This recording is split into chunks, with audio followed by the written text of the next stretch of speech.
میرے آقا نے تو مقام بھی طے فرما دیا تھا کہ قرن میں ملاقات ہوگی۔ اب قرن کے لوگ آئے تو ایک سوال حضرت عمر رضی اللہ عنہ نے ان سے کیا کہ تم لوگوں کو پہچانتے ہو کیا؟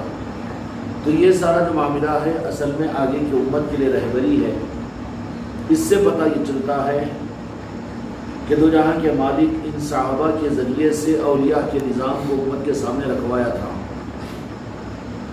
اس لیے تحقیق کی جائے کہ اگر اشارات معلوم ہو جائے کہ فلاں جگہ اللہ کے کوئی مقرب بندے ہیں اور اللہ تبارک و تعالیٰ کے دوست ہے یا ولی ہے، تو پھر اس مقام کی تحقیق کرنا، وہاں کا سفر کرنا، وہاں پر جانا، ان کے علاقے والوں سے ان کے احوال و طوائف کا معلوم کرنا، یہ سب کچھ کا سب کچھ حضرت عمر رضی اللہ عنہ کے اس سفر کے ذریعے سے ظاہر ہوا، اس سفر کے ذریعے سے ظاہر ہوا۔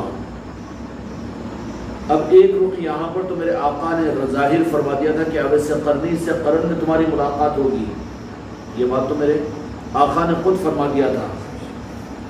لیکن ایک واقعہ قرآن مجید کے اندر اللہ تبارک و تعالیٰ نے سورہ کہف کے اندر میں بیان فرمایا، وہاں پر یہاں پر امتی ہے، امیر المومنین ہیں بننے والے حضرت عمر فاروق رضی اللہ عنہ ہیں، لیکن قرآن پاک کے اس واقعے کا جہاں پر کسی ولی کی پہچان رب بتا رہا ہے، تو اللہ کی پہچان کر اللہ کے بندوں کی، اللہ کے اولیاء کی پہچان کرانا یہ اللہ کی بھی سنت ہے، ولی کی پہچان کروانا۔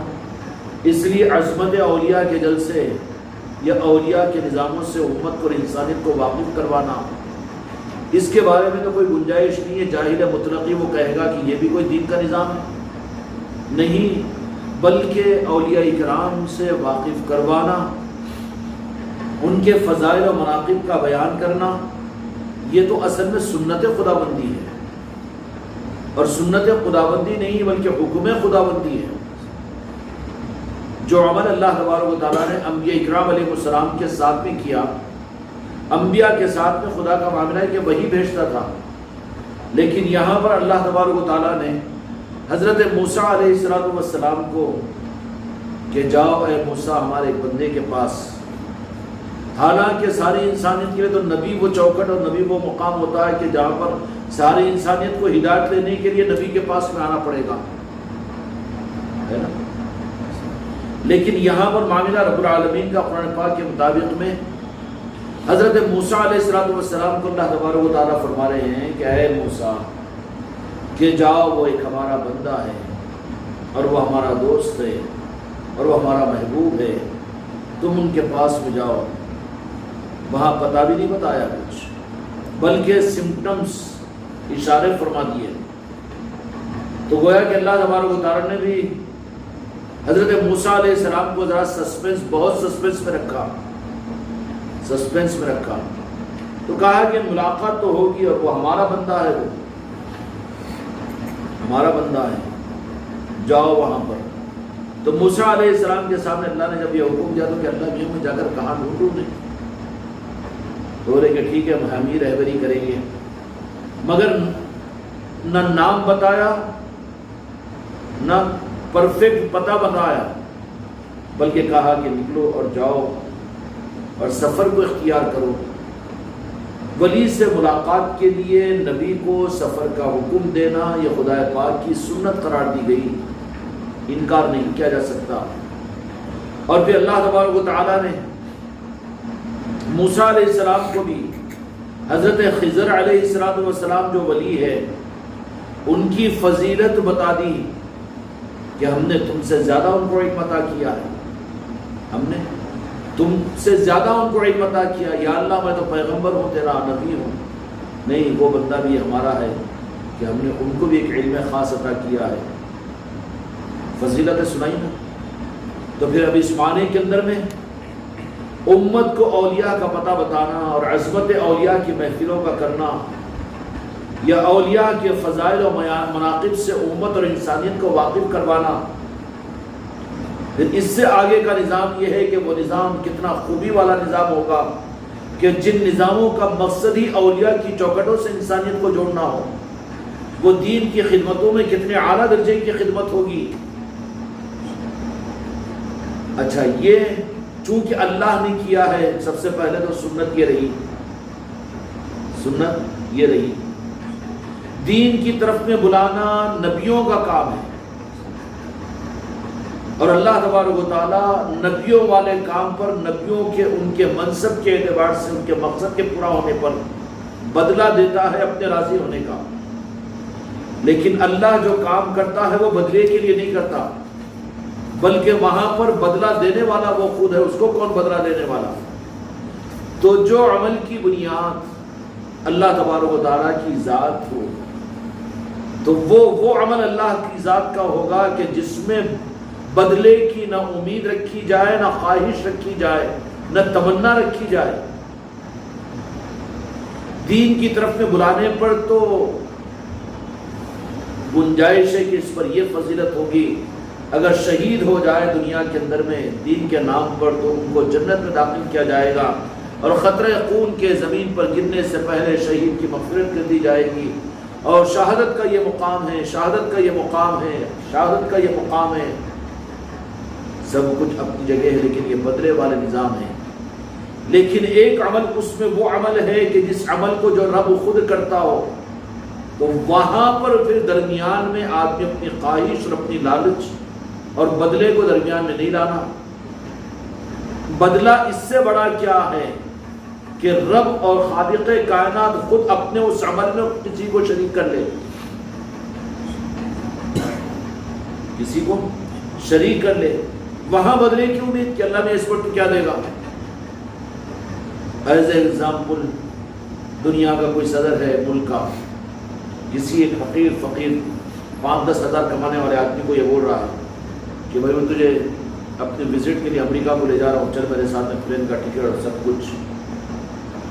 اگر یہ بولے 5,000 دیتے کہ 10,000 دیتے وہ توہین ہے نا یہ۔ اچھا، بدلہ نہیں ملے گا یہ بات نہیں ہے، بدلہ تیری نیت سے زیادہ تیرے ارادے تو مانگ کر اتنا نہیں لے سکتا جتنا وہ تجھے عطا کرے گا۔ وہاں پر بدلے کا معیار قائم کرنا یا بدلے کی کوئی ایک لمٹ لگا دینا اصل میں اپنے آپ کو محروم کرنا ہوتا ہے۔ یہی معاملہ ہوتا ہے۔ اولیاء اصل میں وہ کام کرتے ہیں، اللہ تعالیٰ ان کو اپنا دوست بنا کر اپنے کام میں شریک کر لیتا ہے، اس لیے اولیاء کے پاس میں وہ بدلے کے طلبگار نہیں ہوتے کہ جنت ملتی کہ نہیں ملتی، مغفرت ہوتی کہ نہیں ہوتی، اس کا بدلہ کیا ملے گا، دنیا بنتی کہ نہیں بنتی، کام کاج ہوتے کہ نہیں ہوتے، زندگی ذرا لمبی ہوتی کہ نہیں ہوتی، موت کو اور آگے بڑھا دیا جاتا کہ نہیں جاتا۔ اولیاء کے ان عملوں کے اندر میں ہاں ادھر کے نظام ہے کہ کوئی مصیبت آئے تو نفل نماز پڑھ کے اللہ سے مانگو، بیمار ہو جائے تو صلاۃ الحاجات پڑھو، بارش نہ ہو رہی ہے تو نماز استسقاء پڑھو، اور وہ کرو اور یہ کرو، حتیٰ کہ اگر جوتے کا تسمہ بھی ٹوٹے تو پھر اللہ سے مانگو، گھر کا نمک ختم ہو جائے تو بھی اللہ سے مانگو۔ مانگنے کا نظام ادھر کا ہے بدلے والوں کا، لیکن اللہ والوں کا نظام یا اللہ کا نظام وہ بدلہ دینے والا ہوتا ہے، اور خوش قسمتی سے کسی کو اپنے کسی عمل میں اپنا بنا لے تو اللہ والے بننے والے راستے کے اوپر اپنے چھوٹے کشکول کو لے کر کے اس سے میری دنیا بنے گی، اس سے میرے کام کاج بن جائیں گے، اس سے میرے بیوی بچوں کا مسئلہ حل ہو جائے گا، اس سے کیا مجھے جنت مل جائے گی، اس سے کیا میری قبر کا اندھیرا دور ہو جائے گا، اس سے کیا قیامت کے میدان میں میں سرخرو ہوں گا، کیا اس کی وجہ سے اللہ میاں تو میرے اعمال کا حساب نہیں لے گا۔ سمجھ میں آ رہی نا بات؟ خوش قسمتی سے رب نے تجھے اپنا دوست کا راستہ دے دیا ہو، وہاں پر اب تو صرف اس کا حق یہ ہے کہ ایک ایک سانس کو اس کے حوالے کر دے، اور کرنے کے بعد میں بدلے کی طرف میں تیری نظر نہ رہے، پھر محروم کرے گا اللہ میاں، اس کو پھر عطا نہیں کرے گا بلکہ اس کے ذریعے سے مخلوق کو عطا کروائے گا۔ اولیاء جنت میں جانے کا مطالبہ نہیں کریں گے بلکہ گئے ہوئے جہنمیوں کو جنت میں نکالنے کا اختیار اللہ تعالیٰ ان کو عطا کر دے گا۔ یہ ہے ولایت کا بدلہ۔ اگر کوئی راہ ولایت کی راہ میں چلتے ہوئے بھی اگر وہ اپنی نیت و ارادوں کو اگر اس معاملے کے اندر میں رکھے تو سیدھی بات یہی ہوگی کہ اصل میں اصلاح کا یہ نہ یا تو سمجھا نہیں ہے یا تو قابل نہیں ہے، کہ اگر کچھ تمنا ہے تو تمنا کا مرکز یہ بناؤ کہ میرے آقا کی مسکراہٹ مل جائے. کیا مل جائے؟ میرے آقا کی مسکراہٹ مل جائے. اگر خواہش کے ہی اگر تم بندے ہو، تمنا ہی تمہارے دلوں کے اندر میں مچلتی ہو، اس راہ میں چلتے ہوئے اگر تم کو بھی اگر کچھ اپنے اندر کے جذبات اور تمہارے بیوی بچے، تمہارے آل اولاد، تمہارے ماں باپ، تمہارے رشتہ دار اگر تم کو نہیں قبول کروا لو نا، تم بھی ایسے موقعوں کے اوپر اللہ سے مانگ لو نا، یا یہ کرنے کے بعد میں پھر وہ عمل کر کے اس کے ذریعے سے اللہ تبارک و تعالیٰ سے لے لو نا، تو وہاں پر تو فوراً وہاں یہ سوچنا چاہیے کہ میں اگر مانگوں تو مانگنا راہ طریقت کے ولایت کے لائن کے آدمیوں کے لیے صرف مانگنے کی راہ کے اندر میں صرف اتنا جائز ہے کہ وہ رب سے مانگے اور صرف مصطفیٰ کی مسکراہٹ مانگے. خدا کی قسم اس کے علاوہ سب نیچے کی لائنیں ہیں. اگر خوش قسمتی سے اولیاء کے صدقے میں ان کے نگاہ کرم کے کسی کروڑے حصے کے صدقے میں اگر انہوں نے اگر اولیاء کی راہ کی نسبت اگر عطا فرما دی ہو تو یہاں ایسے بھیکاری مت بنو، یہاں ایسے اپنے آپ کو ہلکٹ ثابت مت کرو. جس کے دل میں آ جائے کہ ارے ہم تو اس راہ کے اندر میں لگے اس لیے تاکہ ہماری بیوی کا مسئلہ حل ہو جائے، ہمارے بچے کی شادی ہو جائے، ہمارا گھر بک جائے اور ہم کو سکون مل جائے، ہماری بیماری دور ہو جائے اور ہم کو یہ ہو جائے، مگر یہ تو ہو رہا ہی نہیں. تو سیدھی سیدھی بات یہ ہے کہ وہاں پر یہ کہ نہیں، قابل نہیں تھا. میرے آقا دو جہاں کے مالک عبداللہ ابن ابی ابن سلول منافقین کا سردار تھا. میرے آقا کے علم میں تھا کہ اسلام کے لیے کتنا نقصان دہ زہر اللہ ہے، لیکن ان منافقین کو جو 83 کی تعداد تھی، مہینوں نہیں بلکہ سالوں مسجد نبوی کے ماحول کے اندر میں آپ نے برداشت کیا، اور ان کے چونچلے بھی اور ان کے نخرے بھی، وہ تو میرے آقا کی ذات ہے، وہ برداشت کرتے رہے کہ نہیں رہے، اور پھر صفوں کے اندر میں رہتے تھے. اللہ نے اپنے محبوب کی دل کی اس عزیز علیہم وعنتم حریص، ہاں میرے محبوب تم تو اپنی امت کے لیے بڑے ہی نرم دل ہے، چاہتے ہیں، بڑے حریص ہے. حریص علیکم، آپ تو ہرسی کرتے ہیں کہ دنیا کا کوئی انسان خدا کی نظر سے نہ گرے، جہنم خالی رہے اور جنت بھر جائے. میں نے اپنے محبوب کو تو بنایا ہی ایسا ہوں. اس لیے آقا کی چاہت کے اوپر تو منافقین بھی دھڑام دھڑام دھڑام سے اسلام کو قبول کر لیے. پھر اللہ تعالیٰ نے کہا کہ میرے محبوب آپ کی تمنا پوری ہو گئی. پھر رب تو رب ہے، اسلام اور دین کو تو رکھا، لیکن دل کے رخ کو ذرہ میرے آقا کی بے ادبی کی طرف میں موڑ دیا. منافقین کے لیے بے ادبی کی بنیادوں میں سے بنیاد یہ بنی تھی کہ وہ عام نبیوں کی طرح سے میرے آقا کو انہوں نے سمجھا تھا، اور یہ ظلم ان کا اور یہ گناہ اتنا بڑا ہوا کہ خدا نے منافق بنا دیا ان کو. جب نبیوں کے لیول پر میرے آقا کو سمجھنے کی کوشش کی غلطی پر خدا منافق بناتا ہو، ہائے ہائے خدا اس گمراہی سے اور اس بدعقیدگی سے تمہاری ہماری قیامت تک کی نسلوں کو محفوظ فرمائے اور پوری امت کو اپنے کرم سے بچا لے. اگر کوئی بڑے بھائی کی طرح سے نعوذ باللہ کہہ دے اور وہ کہہ دے کہ آئے تھے دی اور کتاب چلے گئے، قرآن اصل ہے نا جی، عشق رسول گائے کو اور میرے آقا کو یاد کرنا، نعت اور منقبتیں پڑھنا کیوں؟ جو یہ کہے بیچارے کتنے قابل رحم ہیں. یہ تو ہر لمحے یہ دیکھتے رہو کہ میں ان کا نام لیوا ہوں کہ نہیں ہوں. میری سوئی، میرے دل کی سوئی غوث و خواجہ کی چوکھٹ سے ہٹ تو نہیں رہی ہے، اور میرا رخ نالے پاک مصطفیٰ سے محجوب تو نہیں ہو رہا ہے. ہو رہا ہے تو وہاں پر سب کچھ بند کر پہلے اپنے آپ کے رخ کو صحیح کر. میرے بچوں، اللہ تبارک و تعالیٰ نے تو موسیٰ علیہ السلام کو تو ولی کی پہچان دے دی تھی، مگر ایڈریس نہیں بتایا تھا، بلکہ ڈھونڈنے کے کام پہ لگا دیا تھا.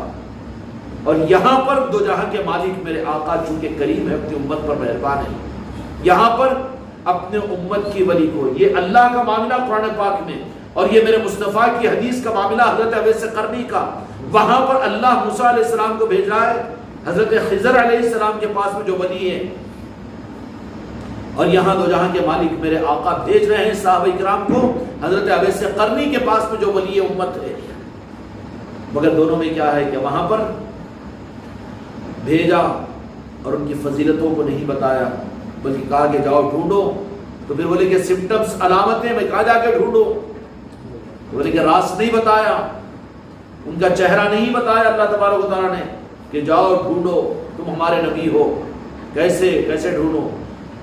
کہا کہ زیادہ ہی پوچھ رہے نا موسیٰ علیہ السلام، تو وہ مقام کرامت جہاں پر ہوگی جو دو دریا کے کورے جہاں ملیں گے، سورہ کہف میں واقعہ موجود ہے، وہاں جانا اور وہیں پر ڈھونڈنا جہاں پر جاتے ہوئے اپنے ساتھ میں ایک مچھلی کا سالن بنا کر ٹفن میں اپنے ساتھی کو لے کے چل جانا، اور جہاں وہ مچھلی پکے ہوئے سالن کے اندر میں سے زندہ ہو کر ندی کے اندر میں چلے جائے، یہ کرامت ہے نا جی۔ کرامتیں بھی اولیاء کی ہے مگر ان کو ہضم نہیں ہوتی نا، کرامت حق، عقیدے کے اندر میں داخل ہے کہ اولیاء کی کرامت حق ہے، تو بولے کہ کرامت یہ ہوگی کہ وہ مردہ مچھلی نکل جائے گی اور نکل کر پانی میں چلی جائے گی، وہی مقام ہوگا جہاں پر ہمارے ولی کو ڈھونڈ لینا۔ ولی کے ملنے کا مقام وہ کرامت کا مقام ہے۔ خدا کی قسم سرزمین ہندوستان کے اوپر بکرامت زمین سلطان خواجہ خواجات کی چوکھٹ ہے کہ جہاں پر اونٹ بیٹھے تھے اور ہزاروں کرامتیں روزانہ وہاں پر ہوئی تھی اور آج ہو بھی رہی ہے۔ وہ مقام پر ہوتا ہے ولی کہ جو مقام پر کرامتیں ظاہر ہوا کرتی تھی۔ اب انہوں تو بد نصیب ہے، وہ کرامت والے مقام پر بھی نہیں جاتے۔ قرآن سے تو سبق لو، گئے موسیٰ علیہ السلام بہت دوسرا نکل گئے آگے، تھکان محسوس ہوئی، اپنے ساتھی سے کہا کہ ٹفن لاؤ کھائیں گے۔ ارے ٹفن مچھلی کا سالن ٹکڑے گئے خالی سالن کی۔ ارے سرکار جامن سوئے تھے نا، بولے اس وقت میں دیکھا تھا بولے کہ اپنے ٹفن کے ڈبے میں کٹ گڑبڑ ہوئی بولے، اور ڈھکن کھلا اس میں مچھلی زندہ مچھلی۔ ارے ارے ارے اللہ نے کو بتایا تھا، ارے وہ اس تو مقام ہے جہاں پر جس کی تلاش ہم جا رہے تھے۔ کہاں تھا وہ؟ ارے اپن خود آگے آگے، چلو پیچھے چلو۔ پیچھے آئے وہ مقام کے اوپر، سرکار یہ مقام ہے، دیکھا کہ دو دھارے مل رہے ہیں دریا کے، تو بولے کہ یہ مقام ہے، ذرا ڈھونڈو یہاں پر ادھر ادھر۔ ڈھونڈ رہے ہیں، کیا کر رہے ہیں؟ ڈھونڈ رہے ہیں۔ تو حضرت خضر علیہ السلام ندی کے دھارے کے اندر اپنے پانی کو خطوط مارتے ہوئے کھیل رہے پانی سے، مچھلیوں کے ساتھ بھی کھیل رہے ہیں، انہوں ان کے ساتھ بھی کھیلتے رہے تھے۔ مخلوق پوری اللہ کی ہے اور وہ اللہ والے ہیں، تو ساری مخلوقوں سے محبت کرتی ہے، بے نیاز ہوتے ہیں۔ میری بیوی میرے بچے ہے، چل تو کا اللہ والا بنا، پھر ابھی بننے کے راستے پہ نہیں ہے۔ خلق کو چھوڑ دیتے ہیں وہ خالق کے لیے، وہ بن جاتے ہیں اللہ والے، کسی کو نہیں پہچانتے، حق کے راستے کے اندر میں سب کو بھول جاتے ہیں۔ وعلیکم السلام علیکم، وعلیکم، بغیر منڈی کو پڑھ رہا ہے، وعلیکم السلام۔ کیا وہی موسیٰ جو بنی اسرائیل کے نبی بنا کر بھیجا اللہ تعالیٰ؟ تم کو کیسا معلوم؟ منہ بھی دیکھے نہیں، پلٹے بھی نہیں، اور میرے کو پہچان لیا، میرا نام بھی پہچان لیے، میری قوم کو بھی پہچان لیا، میں نبی ہوں سے آؤ۔ بولے کہ جس نے بھیجا تو اسی نے تو ہم کو بتا دیا۔ بولے اب گئے، اب کرامت دکھ گئی نا جی، کرامت دکھتے ہی اب تو نہیں، بولے آپ کے ساتھ میں رہنا۔ اب حضرت موسیٰ علیہ السلام پیچھے پڑ گئے، میں ساتھ میں رہتا ہوں، میرے کو ساتھ نہیں، تم نہیں رہ سکتے ہمارے ساتھ۔ کیوں؟ کیا فرمائے حضرت موسیٰ علیہ السلام کی وہ لفظ کو قرآن پاک نے بینک و بینا کہ تمہارا راستہ الگ ہے، یہ راستہ الگ ہے۔ موسیٰ الجھن مت کرو، تمہارے کو اللہ نے جو حکم دیا وہ کرو، قوم کو انسانیت کو ہدایت، یہ اس کے اندر میں ہٹس مت کرو، طریقت کی راہ کے اندر میں بینک و بینا الگ الگ راستہ ہے۔ نہیں میں آپ کے ساتھ رہتا ہوں بالکل۔ تو بولے کہ 3 شرائط ہیں، کچھ بولنا نہیں، زبان خاموش رکھنا، خالی تماشا دیکھتے رہنا۔ بالکل جی ہو، جی ہو۔ چلے آگے، قرآن پاک ہے سورہ کہف ہے، دیکھ لو اس میں، وہاں پر تو ملے ہیں، اللہ بتایا ہے اس ذات کا راستہ صرف اولیاء کا۔ تو تم خانقاہ محمدی والے اگر اولیاء کا راستہ بتا رہے ہیں تو یہ قرآن کا اللہ کی سنت پوری کر رہے ہیں، اور میرے مصطفیٰ نے، میرے آقا نے امت پر رحمت للعالمین ہونے کی حیثیت سے حضرت اویس قرنی رضی اللہ عنہ کا صرف راستہ اور مقام نہیں بتایا، بلکہ ان کے چہرے کو بتا دیا، ظاہر کر دیا کہ میری امت کو پریشانی نہ ہو۔ تو کیا ہمارے لیے سلطان الہند کی چوکھٹ آج نہیں ہے؟ انسانیت کو اولیاء کی چوکھٹوں پر بھیجو۔ وہ ڈرا رہے ہیں ظالم شرک شرک بول کر، تو تم کیا کر رہے؟ تم بھی تو پھس بنے ہوئے ہیں، تمہارے اندر میں ہمت نہیں کہ جاؤ اولیاء کی چوکھٹ پر بولنے کی. جس ہیلے سے جانا چاہتے ہو جانے دو. کہیں پر کوئی راستہ نہیں مل رہا تو بول دینا کہ ٹھیک ہے ہم سے مشورہ کرتے, جاؤ راجن شاہ ولی کی چوکھٹ پر, جاؤ وہاں پر بیٹھو دعا کر کے لاؤ. جاؤ تاج الاولیاء کے پاس میں, جاؤ میرے سسرال والو تم سلطان الہند کے پاس میں, جاؤ میرے صالح صاحب تاج الاولیاء کی چوکھٹ پر, بھیجو اولیاء کے پاس میں, عام انسانوں کو بھی بھیجو اولیاء کے پاس میں. سمجھ میں آ رہی بات؟ یہ بھیجنا مصطفیٰ کی سنت ہے, رب کی سنت ہے. اور یہ بھیجنے والوں کو ان کو اپنے مزاج کا چیک اپ بھی ضروری ہے کہ ان میں لالچ نہیں, خواہش نہیں. یہ اہل خواہش نہیں ہوتے. کیوں اہل خواہش نہیں ہوتے؟ اس لیے کہ اللہ دینے والا ہوتا ہے, اس کو کوئی چاہت نہیں ہوتی.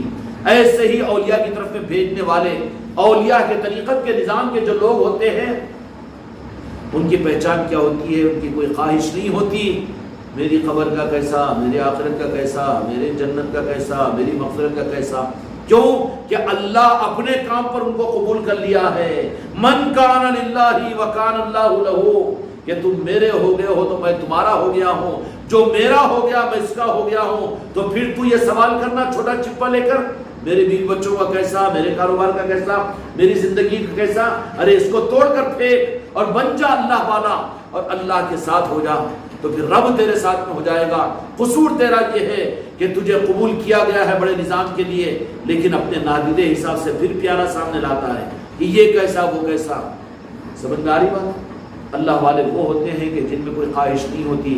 ان میں صرف خواہش کی گنجائش, اور اہل طریقت کے لیے اور اولیاء کے لیے صرف جائز خواہش صرف یہ ہوتی ہے. خدا کی قسم میرے غریب نواز بھی سن رہے اس بات کو, غوث اعظم بھی سن رہے ہیں, صرف ایک خواہش ہوتی ہے, اور وہ خواہش صرف نانے پاک مصطفیٰ ہوتی ہے. اس کے علاوہ کوئی خواہش ان کے پاس میں نہیں ہوتی, اس لیے کہ اللہ انہیں اپنا دوست بنا لیتا ہے. وہ خواہشات کو دنیا کو دینے والے ہوتے ہیں, اپنے لیے کوئی خواہش نہیں. ان کی خواہش کا مرکز, ان کی سانسیں, ان کا جینا و مرنا صرف نالے پاک مصطفیٰ ہوتا ہے.